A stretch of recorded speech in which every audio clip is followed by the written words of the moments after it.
अविद्या का क्षेत्र विस्तृत है, अंधेरा बड़ी सीमा में कायम है। इसीलिए महर्षि पतंजलि ने प्रथम क्लेश कहा। क्लेश वो है जो दुख उत्पन्न करते हैं, अविद्या है। वस्तु कुछ है, उससे भिन्न उसका ज्ञान हो रहा है। ज्ञान का अभाव अविद्या नहीं है, बल्कि मिथ्या ज्ञान, असत्य ज्ञान, विपरीत ज्ञान, इसको महर्षि ने अविद्या कहा है, जिसकी जड़ें बड़ी मजबूत हैं। अंधेरा बड़ी सीमा में कायम है।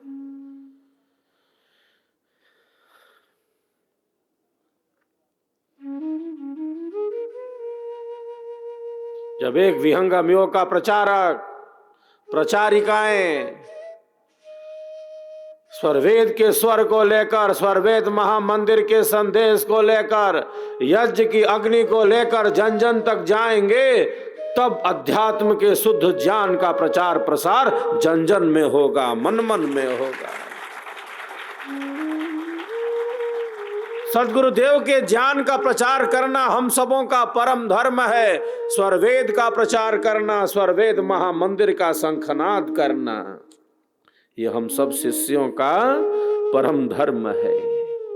कल्याण का मार्ग इसमें है। स्वरवेद के प्रचार से शिष्य के जीवन की सार्थकता होती है। स्वरवेद महामंदिर के निर्माण से, सद्गुरुदेव की पावन मूर्ति के निर्माण से शिष्य का जीवन सफल हो जाता है, अपने लक्ष्य में पहुंच जाता है। हम सबका संकल्प महान, महामंदिर निर्माण। हम सबका संकल्प महान, स्वरवेद महामंदिर निर्माण। दिए से दिया जलाएं, दिए से दिया जलाएं, चलो चलो दीप वहां जलाएं जहां अभी अंधेरा है।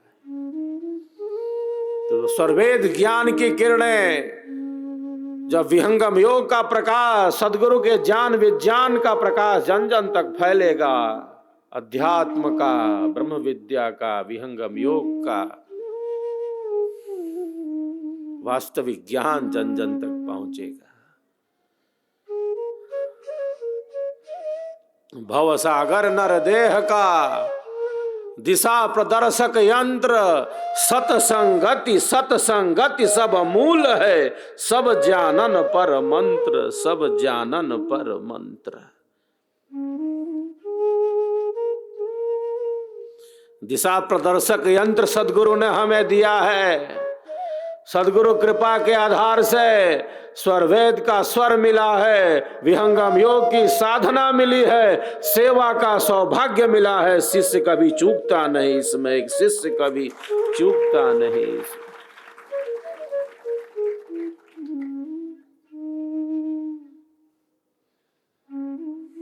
पावन पुण्यतिथि पर स्वरवेद महामंदिर के शंखनाद के साथ, सद्गुरुदेव की पावन मूर्ति के निर्माण के संकल्प के साथ, यज्ञ की अग्नि के साथ हमारा पथ निरंतर प्रकाश के ही पथ में गतिमान हो, ऐसे संकल्पों की हम बारंबार पुनरावृत्ति करते हैं, अपने संकल्पों को बारंबार दृढ़ करते हैं। विकल्प रहित संकल्प, संकल्प बना लिया तो बना लिया, कार्य करना ठान लिया तो ठान लिया, स्वरवेद को जन जन तक पहुंचाने का संकल्प ले लिया तो ले लिया, स्वरवेद महामंदिर के लिए जागरूक बनाने का संकल्प ले लिया तो ले लिया, अधिक से अधिक घरों में यज्ञ की अग्नि प्रज्वलित करने का संकल्प ले लिया तो ले लिया, जो हमारे लिए कल्याणकारी है। अधिक से अधिक सत्संग में स्थित होने का संकल्प ले लिया तो ले लिया, अधिक से अधिक सत्संग कराने का संकल्प ले लिया तो ले लिया, साधना में दृढ़ स्थिर होकर एकाग्र होने का संकल्प ले लिया तो ले लिया।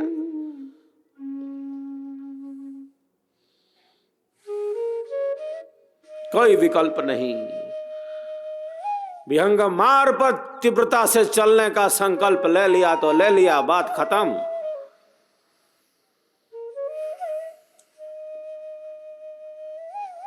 जो अंतःकरण की शुद्धि के पथ पर हैं, वो बड़ी तेजी से इस पथ पर हैं। सब चल रहे हैं, कोई आगे है कोई पीछे है, चल तो रहेंगे, चल तो रहे हैं और चलते ही रहेंगे, चलते ही रहेंगे। यही एक साधक का लक्ष्य है, एक साधक का संकल्प। प्रकृति से लेकर परमात्मा पर्यंत समस्त ज्ञान सद्गुरुदेव को समाधि में प्रकट हुए। ज्ञान के कई धरातल हैं। सद्गुरुदेव के ज्ञान का धरातल विज्ञान है, चेतन ज्ञान है।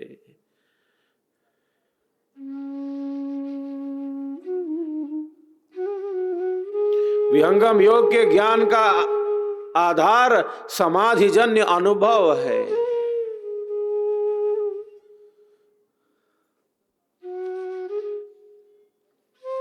परमानंद है, परमात्मा प्राप्ति का यह विज्ञान है।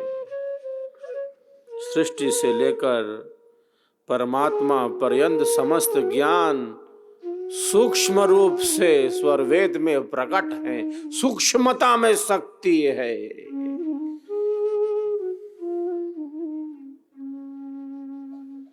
सृष्टि के रहस्यों को खोजने वाले दुनिया के सबसे बड़े वैज्ञानिक रहे स्टीफन हॉकिंग। वो कहते हैं सृष्टि के पीछे कंपन है, इस सृष्टि के पीछे थर्राहट है, इस सृष्टि के पीछे वाइब्रेशन है। ये कंप तो है इसके पीछे, लेकिन ये कंप किसका है? ये कंप किसका है? ये कंप जड़ का है कि चेतन का है? कॉन्शस एंटिटी का है कि इनर्ट का है? किसका है ये कंप? कहां से ये कंप हो रहा है?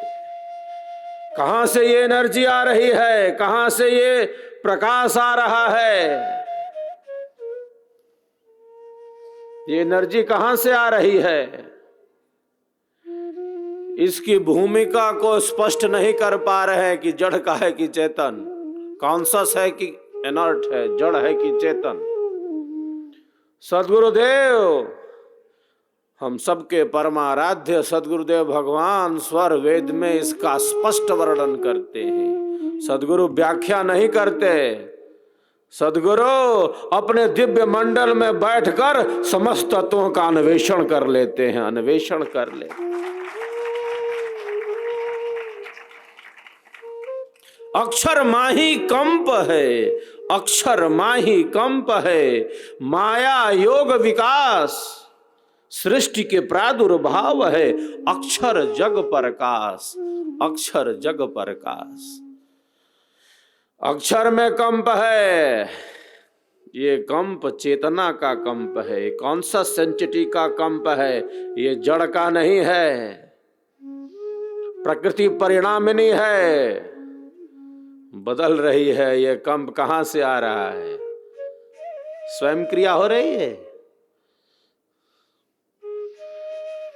कौन चला रहा है? एक सकल असकंभ है, एक चलावनहार, बद्ध मुक्त तत्व एक है, एक छोड़ावनहार। कौन चला रहा है? चेतना से संस्पर्शित है। ये जो चक्र चल रहा है सृष्टि और प्रलय का, परमाणुओं में परिवर्तन का, प्रकृति के परमाणु बदल रहे हैं, बदलते जा रहे हैं, उन परमाणुओं में परिवर्तन हो रहा है। प्रकृति में स्वयं क्रिया नहीं हो रही, अक्षर ब्रह्म के प्रकाश में चेतन सत्ता के सहयोग से ये सब घटित हो रहा है। एक सबका आधार है, एक सकल असकंभ है, सब में रहते हुए जैसे सबसे भिन्न हो, सब में रहते हुए सबसे अलग हो, वो सत्य में भी है। प्रकृति जो परिणामिनी है उसमें भी है। सब जगह वही है, उससे भिन्न कोई अन्य है नहीं। एक सकल असकंभ है, एक सबका आधार है, एक सर्वाधार है, जो था, जो है, जो रहेगा, जो नित्य है, सनातन है, जो सहज है, जो अमृत है, जो मरा नहीं। क्यों नहीं मरा? क्योंकि वह उत्पन्न ही नहीं हुआ। नित्य है, सनातन है, सहज है, निरंतर है, चिरंतन है, सदैव है, आदि है, अनंत है।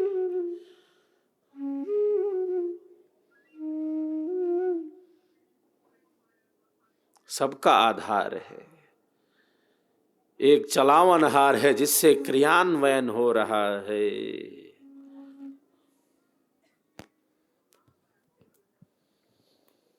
क्रियान्वयन हो रहा है।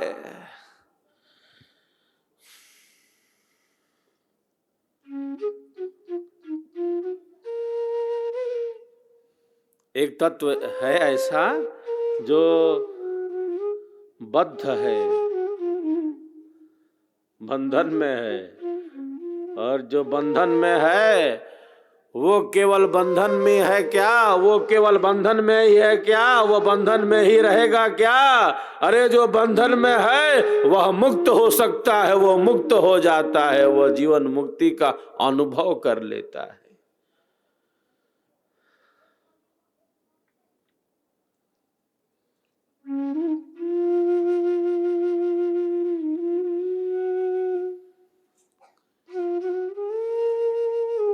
एक सकल असकंभ है, एक चलावनहार अक्षर ब्रह्म है, जिससे पदार्थ बनता है वह प्रकृति है। प्रक्रियते अनेति प्रकृति, जिससे पदार्थ बनते हैं वो प्रकृति है।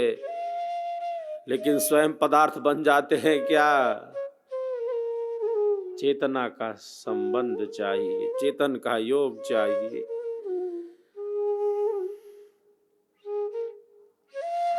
बद्ध मुक्त तत्व एक है, जो आत्म तत्व है, जो बंधन में है। बंधन और मुक्ति जीव की औपाधिक अवस्थाएं हैं।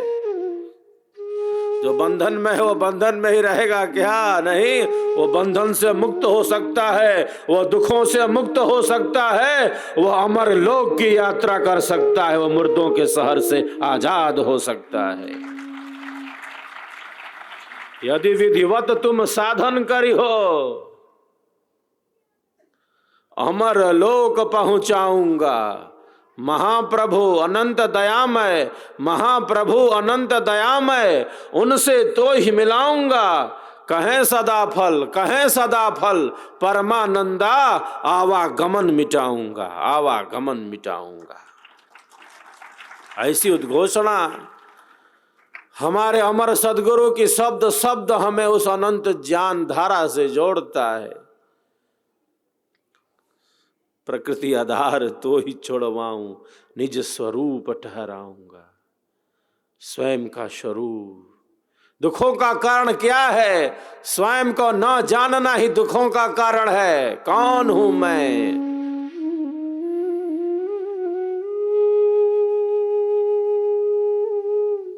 कहां से आया, क्या कर रहा और जाना कहां है?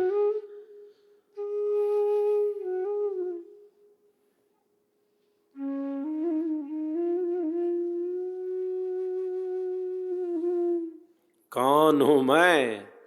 कहां से आया?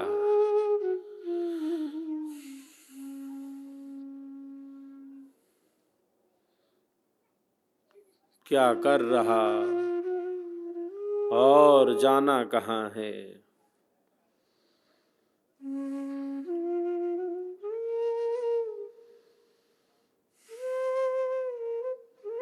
एक साधक शुभ विचारों की शक्ति से, पवित्र विचारों के शक्ति से, कल्याणकारी विचारों की शक्ति से, सत्संग गति से अपना लक्ष्य बिल्कुल निश्चित रखता है। क्योंकि वह स्वरवेद के साथ है, वो सद्गुरुदेव के ज्ञान के साथ है, अनुभव के साथ है। स्वरवेद वही मार्ग दर्शक यंत्र है, मार्ग प्रदर्शक यंत्र है। समुद्र में नौका है, नौका किधर जाएगी? यूं ही चल रही है क्या? अथाह जल राशि में इधर से उधर जाना किधर है। समुद्र में नौका ऐसे ही चल रही है, यूं ही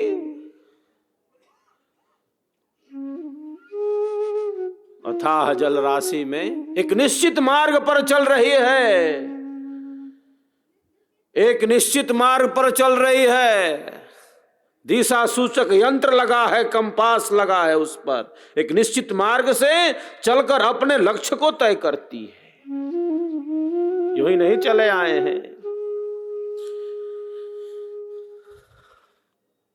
यूं ही नहीं चले आए हैं, यूं ही नहीं कहीं भी चले जाएंगे। जो लक्ष्य है जीवन का, जो जीवन की वास्तविकता है, जो जीवन का आधार है, जिसने दिया है यह जीवन, उसके अनुभव से ही यह जीवन परिपूर्ण बनता है, यह जीवन संपूर्ण बनता है, यह जीवन संपूर्ण बनता है। शरीर हमें मिला है, दिया है उसने, हमारा है नहीं। हमारा रहता तो हम शरीर लेकर चले जाते कि नहीं नहीं नहीं मेरा है, ये मेरा है, मैं ही यही हूं मैं, और इससे भिन्न कुछ नहीं। शरीर का ध्यान जितना रखना उतना ही रखना है। घर में, परिवार में, शरीर में, संसार में रहना है, डूब जाना नहीं है। गंगा में स्नान करना है, अच्छा है। गंगा में डूबना, प्राणों को गंवा देना बिल्कुल अच्छा नहीं है। सत्संगति यही करती है, स्वरवेद यही करता है, सदगुरु का ज्ञान यही करता है। दुनिया में कैसे रहना, संसार में कैसे जीना, मैं तू यह वह से कैसे एक साधक उन्मुक्त हो सकता है। कैसे हम अपनी चेतना का आध्यात्मिक विकास कर सकते हैं।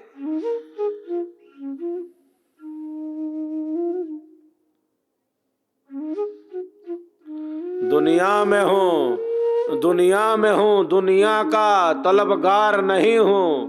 बाजार से गुजरा हूं, बाजार से गुजरा हूं, खरीदार नहीं हूं, खरीदार नहीं हूं।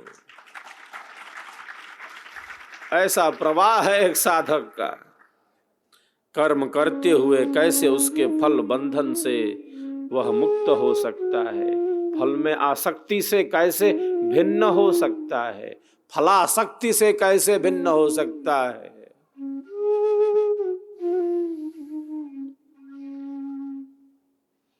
क्रमशः हमारी शक्तियों का विकास होता है।